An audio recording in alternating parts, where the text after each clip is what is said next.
Welcome back into the Brave and the Attempt podcast. This is a special podcast where we talk about health, athlete stories, and just overcoming adversity and what it's like for people with disabilities on and off the playing field. I'm your host, Wyatt Spalding, and Special Olympic Nebraska athlete. Today we are joined by RJ Nealon. RJ, how's it going, man? I'm doing great, man. I'm excited to be here with you. I know we just met a couple weeks ago, but I'm excited to be on the podcast and share my story. Yeah. So RJ and I, we met over Zoom maybe like a month ago or close to it. And then we hung out in Washington, D.C. at Capitol Hill Day, where we shared with senators what Special Olympics is like and why we do what we do and our motivational stories. But RJ is an employee of Special Olympics North America, went to Alabama, got an internship with ESPN. I mean, he's got all kinds of stories. But why don't you just start off by telling us where you grew up and what your childhood was like?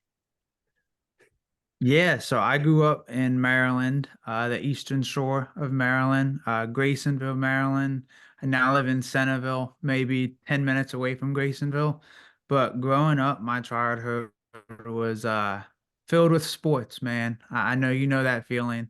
I grew up with cerebral palsy, so playing sports was sometimes difficult, but I tried every and all sports. But then I eventually found my love for sports like football, basketball, swimming, and martial arts. Wait, so like growing up, um, you said I remember we were talking before, and you had siblings. What was it like? Like, did your siblings like take it easy on you, or did they like push you really hard and just want you to get better in sports? Yeah, my siblings pushed me a lot. My older sister was an athlete. We're all athletes. But my one brother, Michael, because of our age difference, we wouldn't have been able to play sports on an organized team together. But because of my involvement with Special Olympics, he was able to be a unified partner for basketball. And man, that was awesome. He pushed me to be the best I could be. I pushed him to be the best he could be.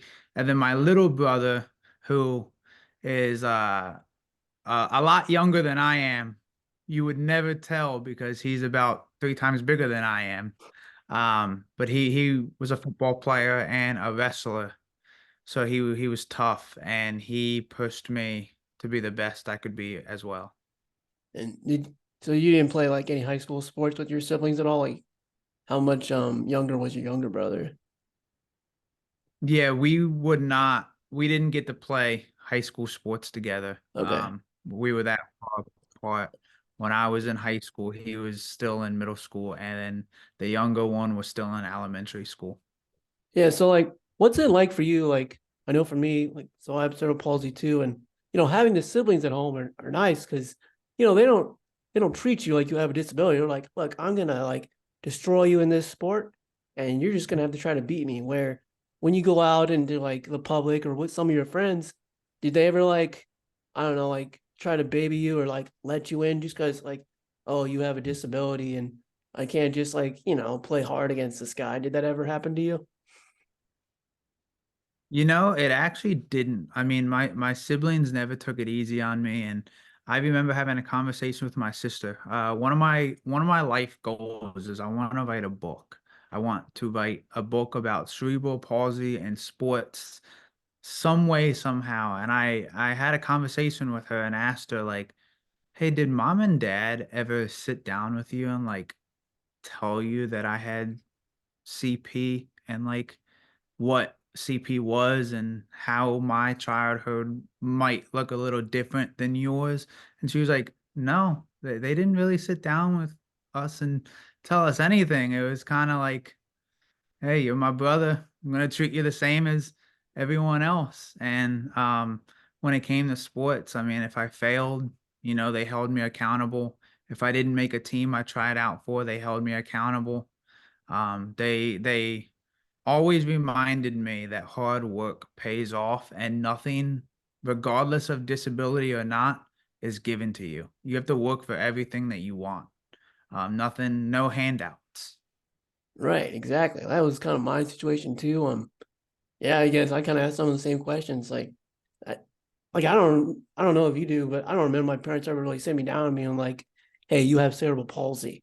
I was just kind of like, "Oh, my hand looks the way it does," or at recess, I had one talk where I think I was like 7, and I didn't understand like why don't my friends throw me the ball, or why can't I catch the ball as good as my friends can, like the football. And though that was kind of when my parents told me like, well, like with CP, your reaction time isn't as quick, which I want to get into.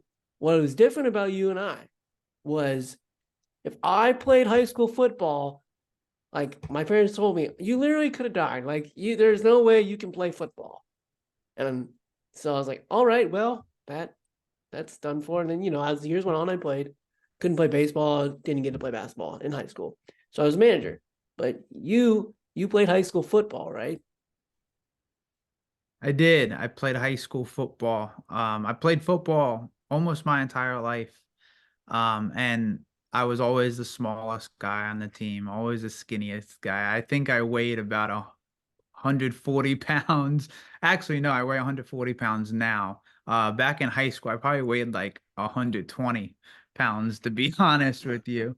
It was tough. It was tough. But growing up, looked up to players like Sean Taylor and LaDainian Tomlinson, and I always had the mindset that if I wanted to do something, I was going to do it. Might not be the best. I might have to work 10 times harder than my teammate, but I'm going to do it because I want to do it and because it's fun. Yeah, I knew early on, because of my CP, the likelihood of playing in college, the likelihood of being a professional athlete was, slim, but that didn't stop me from chasing my dream of playing sports and competing at the highest level. that's awesome. Talk about your nickname you got in high school football. Yeah, so I still use the nickname to this day, the one-handed bandit. So I played wide receiver and defensive back. And during tour days, during tryouts, and just the summer conditioning, I would catch the ball with one hand, and everyone was like, "Dude, how are you doing that?" And players came up with the name. Hey, we're gonna call him the one-handed bandit. And keep in mind, Wyatt, this was back in like 2007, 2008. Okay. It's now 2024, and people in the martial arts community still know me and call me the one-handed bandit. Um, That's awesome. so it kind of stuck with me, and it kind of started from football, but now it's like everyone knows me on social media as a one-handed bandit. They know me in sports as a one-handed bandit, and I took it and ran with it, man. It's my nickname. I'm That's stuck with it. that's awesome. So, like growing up, like you said, you had to work a little harder. Like you're the one out there with cerebral palsy. What are the challenges either on the football field or off the field you faced growing up with cerebral palsy? Yeah, so I'm gonna be really honest with you, Wyatt. Like my challenges on the playing field, whatever sport it may have been, were the easiest challenges that come with cerebral palsy. Growing up, I just got my license at 28 years old. I'm 30 years old now. So growing up, that was like a huge challenge of mine. I wanted to drive so bad, and the state would always tell me no. And I had to really fight for my right to drive. And like 10 years later, boom, got a license. But it was those challenges off the field that were the toughest. But it was the lessons that I learned on the field that helped me overcome those challenges and find success. Did you play any other high school sports besides football? I didn't. I participated in Special Olympics, swimming, basketball, and I think those were the I tried golf too. Okay. I was not very good at Yeah, I not did. very good. I tried golf too, and I think my brother and I we did unified golf, and like I think we got like dead last. It was pretty funny though. Like golf is like I don't know, like like we're competitive, but it was like the one sport like I don't care if I'm bad at this. If I suck at it, I don't care. There are other special Olympic sports. You want to do good, like you want to play good. Your basketball or swimming, and for me, I don't know. Golf is just like it's hard. I just want to see if I can hit it. So, but That so that was my that was my thought process too when I yeah, played golf. I just wanted to have fun with the guys I was playing with, and I just wanted to make sure I hit the ball and didn't miss it. right, right. Well, kind of talk about go back to like playing unified basketball with your brother. What did that like mean to you and your brother, and what are some of the cool memories you have playing unified basketball? It was the best part about my involvement with Special Olympics growing up. I competed in Nebraska at the 2010 USA Games for swimming, but nothing beat playing unified basketball with my little brother. That was the best years of my involvement as an athlete with Special Olympics. Not only was my brother my unified partner, but his high school basketball teammates were unified partners as well. So we had a really good team, Nice. and it was awesome to be able to share that experience with my brother. The best moment ever was back in 2015, my final game as a Special Olympics Maryland athlete, because 2 months later I was headed off to the University of Alabama. My final game in the state championship gold medal game, I hit the buzzer beater from half court Oh my to win the gosh. game. Like my final 10 seconds ever as a Special Olympic Maryland athlete. My brother passed me the ball and I took the shot. Nothing but net. It's still the greatest memory I have. That was like the perfect send off. Dang. Yeah. Did anyone get that on tape? That's an important question. There's tape somewhere out there. Yeah, I there's know got it's to be out there because I've somebody's got to seen get it. that. Oh Yeah, man. it's somewhere out on social media, somewhere. Because I remember that was the first question I had after that game was like, "You got that on video, right?" And Right. yeah, it's somewhere out there. Yeah. We'll have to find it. We'll have to Yeah. do our investigative journalist Yeah. skills and find it. Oh yeah, definitely. I mean, someone like it was 2015. Everyone's got a phone out, so that's awesome, man. Like, could you like not sleep that night? You just like kept playing that moment in your head over and over. I still play that moment over and over Yeah. whenever I watch a special basketball game, um, or I'm at a tournament, or I'm watching March Madness on TV. Like I always think back to I had one of those moments. Like I had that Cinderella magical moment that everyone, regardless of what sport you play, Mhm. everyone dreams of having a moment like that. Yes. Yeah, man. Like for sure. Like, I mean, I've had those moments with my brother as well.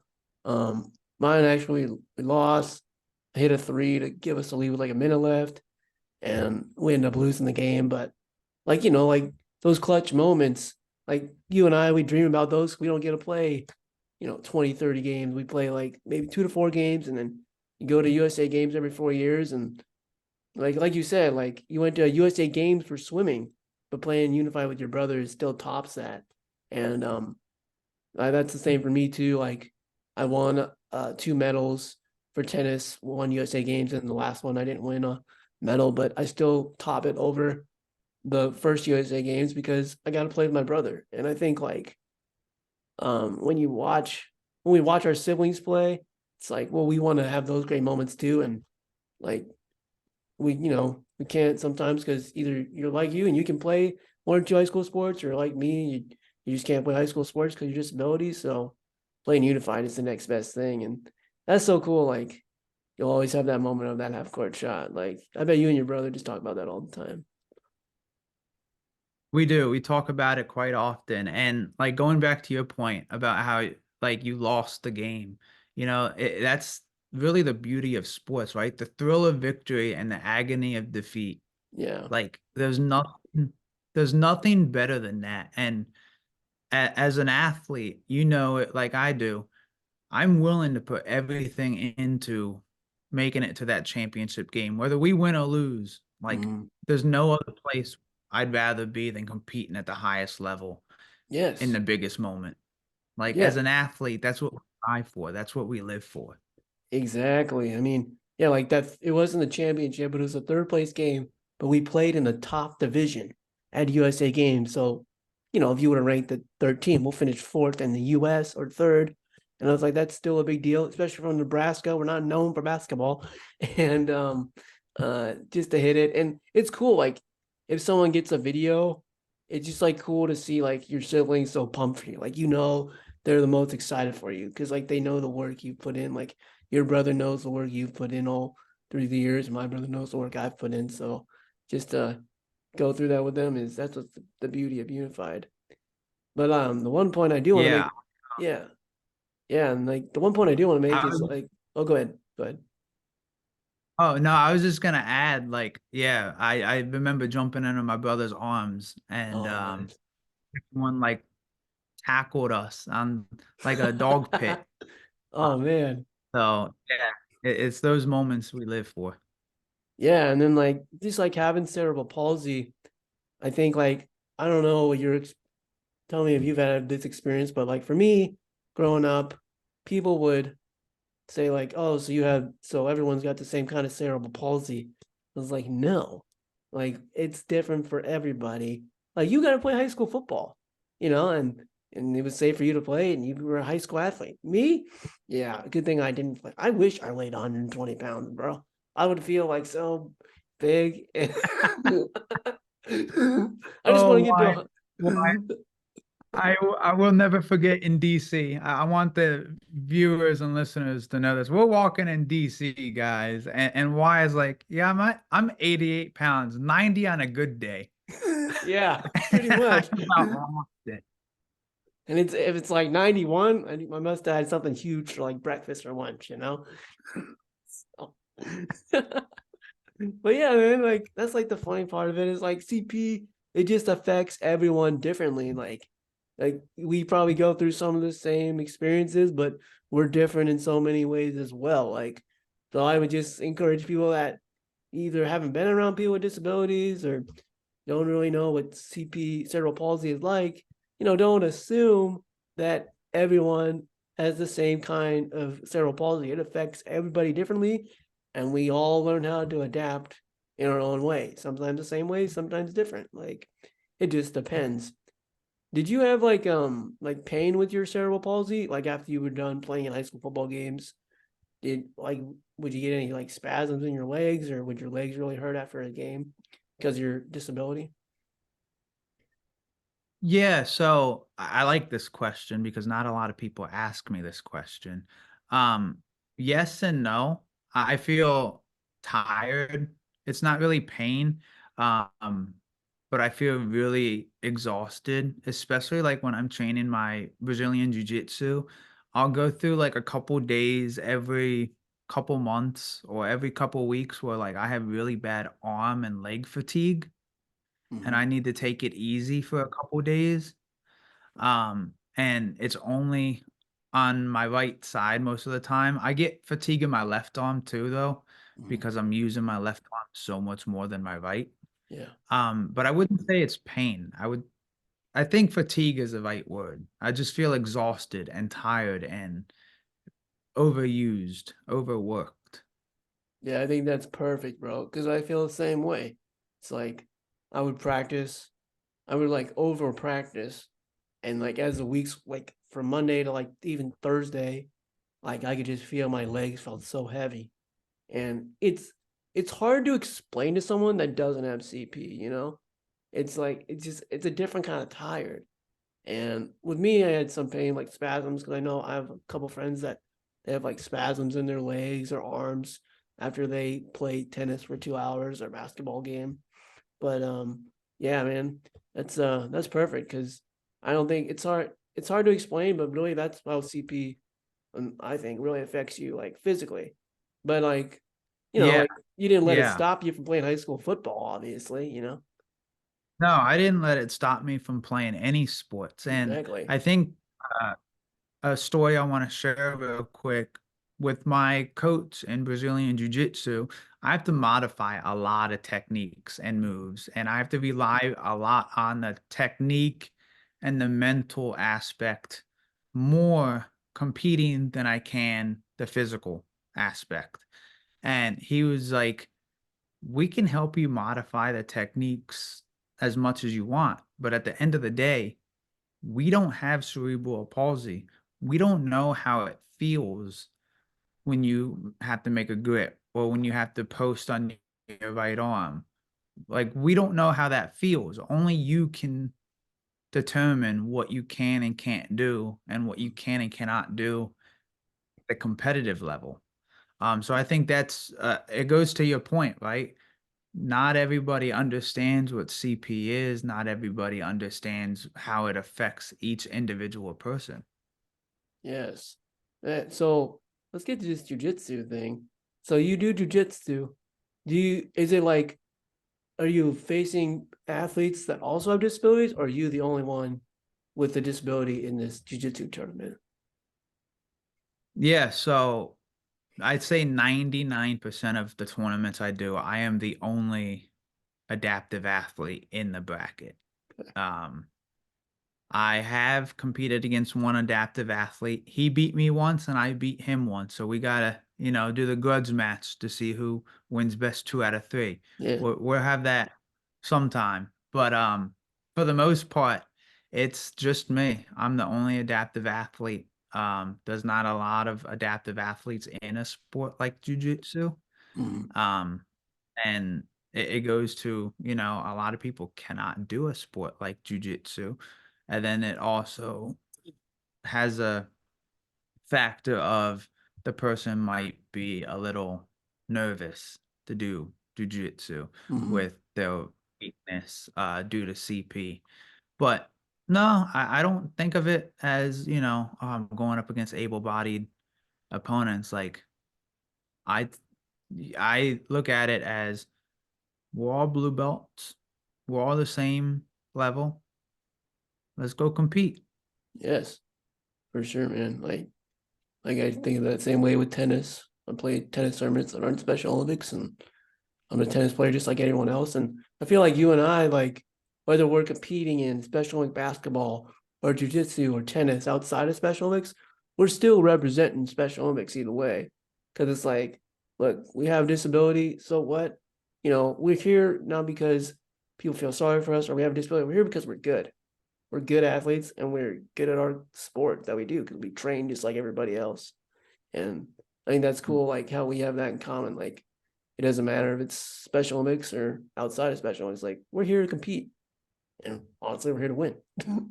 So Yeah, yeah, I have that mindset. Every time I compete, every time I visit a gym, every time I step foot onto the mat, I think of everyone I am trying to connect with and everyone I am trying to inspire, especially in the intellectual and developmental disability community, right? A person like me with the type of CP I have probably should not be able to have the success I'm having at the level of jujitsu that I'm at. And it all goes back to hard work, dedication, commitment, and making no excuses. yeah, Like some days I get smashed on the mat. Other days I do the smashing. It's just consistency and, always showing up and no excuses. exactly, man. Where are you going for your next tournament? So I just competed in Miami and Atlanta. Um, so I'm not sure what the next tournament is, but in November, I have set the enormous goal of competing in Abu Dhabi at the Abu Dhabi World Championships. They have a adapted division. So I will be competing against other competitors with cerebral palsy. Wow. It happens once a year. So that's the goal I set for myself. November, Abu Dhabi, adapted division. That's awesome, man. I can't wait to hear about it. That's gonna be so cool. So Yeah, it's incredible what the Middle East is doing when it comes to people with disabilities in sport. They've had this adaptive tournament since 2017, and every year the number of participants is getting higher and higher. So I'm really excited to get over there and compete and showcase my talent and skill to the world and let everyone know, like, disability or not, you can have success in this sport. yes, that's awesome, man. Let's go back to like your education. You went to Alabama, right? I did Roll Tide. All right. So growing up or just in high school, like, did you enjoy school? Was school hard for you? How did it come about that you apply or went to Alabama? And were there any other schools you considered going to as well? Yeah, so I'm gonna be completely transparent with you. I was not a good student in high school. My grades were not very good. I didn't know what I wanted to be when I grew up. I had no plan. But then my sister, who is a couple years older than me, she went to Alabama, and I went down for the Alabama LSU game. Oh man. Fell in love with the atmosphere. Fell in love with being in Bryant-Denny Stadium. And then I was like, I'm gonna go back to school and I'm gonna come to Alabama. I will be a student at Alabama. And everyone laughed at me. They're like, yeah, right, RJ. Yeah, right. And so I went to community college. Took my time with it because school was very hard for me. Mhm. Um, I had, accommodations through the Office of Disability Services, but it was still a very challenging thing for me to do. But I got to the point where my grades were good enough I could start applying to four-year universities. And I knew if I had gotten into Alabama, that was it. Like, I was going to go to school at Alabama. But I did. I applied to Coastal Carolina, Boise State, Utah State, Florida Gulf Coast University. And the reason I did so was they all have great journalism programs or great athletic facilities. Mhm. And that's what it boiled down to. But once I got that acceptance letter to Alabama, it was roll tide from Nice. then on out. That's awesome, man. Yeah, I mean, like obviously, like you said, great schools for sports journalism, but let's talk about like sports wise, like Coastal Carolina wins national championship in baseball. Uh, Boise State, they're always good in football. I mean, they got the weirdest football field, but it's cool. And then obviously Alabama, like I'm not gonna lie, I'm not really following a lot in football. I actually really like them in basketball though. Like they're they're so good in basketball. And well, besides obviously NATO blue collar what sorry. NATO's blue collar Oh basketball, yeah, yeah, yeah, man. definitely, man. The hard hat and everything. So, what would you say? Where basketball is your second favorite event to go through? But obviously, football is the best. But Yeah, I'd say, well, yeah, football is by far number one. Nothing mhm. beats football, especially at the college level. I sit in front of the TV on Saturdays from the start of college game day to the end of the West Coast games at like 3 a.m. and I Wow, just watch football all day. I love it. But yeah, I absolutely love college basketball. Um, a underrated sport that I encourage everyone to watch. College softball is yes. electric, Oh my gosh. especially the postseason. It is electric. Okay. And I'm not just saying that because Alabama is good at softball too. I'm saying that because college softball is one of the best events every year when it comes to college athletics. Yeah, man. Like my sister grew up playing softball, so I went to a bunch of her games, and probably because she played, I was just used to watching. And softball is so much fun to watch. Like it's pretty cool. Um, Yeah, so the rules sets up for success. You know, the games are shorter, the yeah, fields are shorter. It Different aspects of the game just make it really fun and exciting to watch. Whereas baseball, you could be sitting there for hours and nothing happened. yeah, that is true. So when you're at Alabama, did you so you went into sports journalism? What was your experience through the classes, internships, just overall learning about sports journalism at Alabama? Yeah, it was my experience was incredible, man. Like my one of my professors was Lars Anderson, a New York Times best-selling author and Sports Illustrated veteran. Um, and he was my professor. Like I could go to him to ask questions about stories. And then, I started working for the local TV station. I wrote for the school newspaper, and I wrote for rolltide.com, which is the website associated with the athletic department.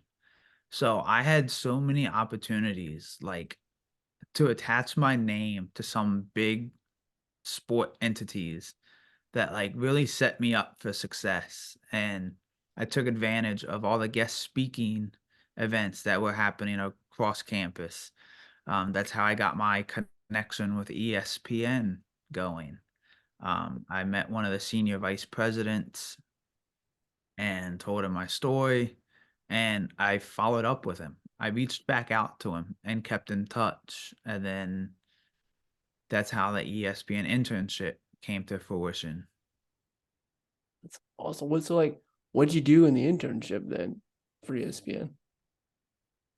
So I worked on the X Games. My main role was doing social media for the X Games, and a part of that was I had the opportunity to write a story for ESPN.com on the Special Olympic event that happened at the X Games. So it was again, Wyatt, the Special Olympics connection, right? Yeah. Like no matter where I went with my career or my goals, there was always that Special Olympic connection. So I'm very grateful for that. But it was a great summer. I always tell people it was summer camp for adults.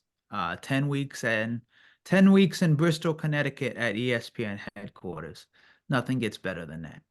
Oh yeah, man. That just sounds so cool. That's awesome, man. So you go to Alabama, you do the internship at ESPN, graduate. Talk about now your job you have with Special Olympics. Yeah, again, I'm very fortunate for my position I'm in now. I graduated in 2019. The s- semester after I graduated was the first semester that happened during COVID. So I Mm-hmm. was the last graduating class that had graduation in person. There was no social distancing. Mm-hmm. Um, but it also meant I didn't really have any job opportunities because sports had stopped. There was Yeah. no sports. So I was like, oh man, I'm gonna have to get a job outside of the journalism industry, and then I'm gonna have to go back in. But Special Olympics reached out to me about an internship, and they were like, "Hey, would you be interested in doing an internship, 20 hours a week, remote and stuff?" And I was like, "Absolutely, like 100%." And then I turned that into a full-time position to where I am now as a communications specialist and athlete reporter.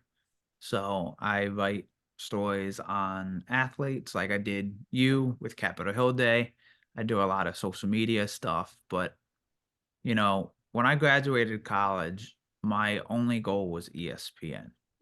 Like I told myself if I didn't make it back to ESPN as a full-time writer, my career was a failure. That was the mindset I had. Like it was ESPN or nothing. And now that I'm working with Special Olympics North America and I recognize the platform and the audience I have, I want to build a career with this company. I never want to leave Special Olympics North America, or Special Olympics as a whole. If Special Olympics International has an opportunity for me, I, might do it, but I don't want to leave the company, and I want to, retire with Special Olympics in like 40 years. Maybe not that long. Maybe I should shoot to retire earlier. I don't know. I'm bad at math. Yeah, me too. Don't worry about it. Yeah, man, that's awesome. Like, I just feel like Special Olympics is like it's just the one organization that gives guys like us the opportunity because like sometimes people see us and like, oh, we have a disability or they don't get like, oh, it's just mostly physical, you know. It doesn't mean we can't do stuff. I always tell people like, oh, it'll happen for me. It just will take extra time because that's what CP is. It's like it just it takes extra time to do stuff, but we figure it out all the time. So and I love that Special Olympics gives us the opportunities and gives us chances and people see what we can do. And your story is, just a great story of showing like, it doesn't matter if you have a disability or whatever. It's all about determination and having a good mindset to go for your dreams in life, no matter what you look like, no matter Absolutely. what you have. So And yeah, absolutely. You're 100% right. And do you want to know the real reason why I think I started writing in 2014. Do you want to know the real reason why I started writing? oh yeah. So my dream job growing up was I wanted to be a Stuart Scott. I wanted Mhm. to sit at the desk Oh, and, be on Sports Center or be in the booth like Kirk Herbstreit, yeah. calling the vote in the national championship. But everyone always told me, dude, you have a disability. You'll never be on TV. And I started listening to them a little bit. Mhm. And so the reason I started writing was because I got to showcase my talent of writing and my sports knowledge, and my face was not associated to the article. They saw my name and they read my words. They didn't know I was disabled. Right. Um, and then I fell in love with writing, and now I wouldn't. I mean, if they came to me and was like, "Hey, you want to call the Rose Bowl?" Like, yeah, absolutely. Well, yeah, But like I'm never gonna like I fell in love with writing. But that was the reason I started writing in the first place. It was the one place I could showcase my talent and my skills without being labeled as, somebody with a disability because the readers didn't know. right. And now I embrace the fact that I have a disability. I am proud to say I have cerebral palsy and I've overcome obstacles to get where I am. Yes. Yeah, man. That's awesome. Well, thanks for sharing your story, RJ, and I can't wait to hear what you have going in the future and read more of your stories with Special Olympics North America. And thanks for coming on this podcast. Yeah, absolutely, Wyatt. Thank you so much for a great conversation. And we'll be working together in the future, no doubt about it. Definitely, man. Definitely.